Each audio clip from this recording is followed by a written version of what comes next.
Welcome to Flashback Friday. Today is November 20th, and we talked a lot about really cool things this week. Two of the topics were attributes that you would want as a salesperson. Like if you're a sales leader, what would the sales attributes of the salesperson be? And from a salesperson, what would you want your leader or your executive to have for these attributes? So the top attributes that I look for in a salesperson is number one, hustle, grinding. Can you change up your mentality? Can you figure out which way to go? Integrity in the sale, integrity with your customers, integrity with your fellow employees.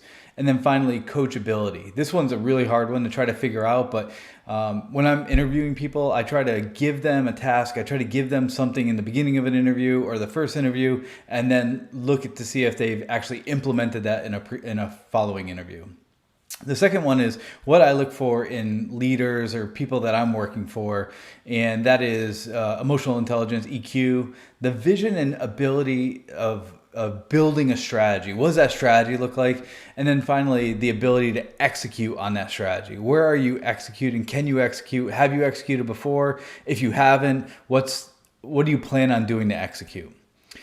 Another topic we talked about this week that got a lot of traction was the Salesstack, and it was kind of surprising to me. The top three were Sales Navigator was definitely number one by far. Zoom Info was number two, and then there was a bunch of different ones in the middle. Discover.org got a bunch. We also had Outreach had a bunch.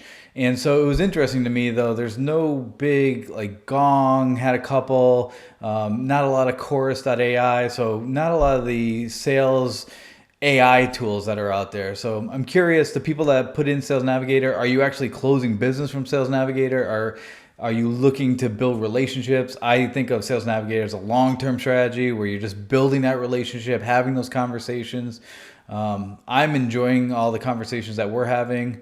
Next week is Thanksgiving, so super grateful, thankful for everyone that has participated in the community. I look forward to next week actually just taking a week off. I may be digitally disconnected, but I hope everyone has a great holiday, a great Thanksgiving, and thanks so much for being part of the community. Have a great weekend.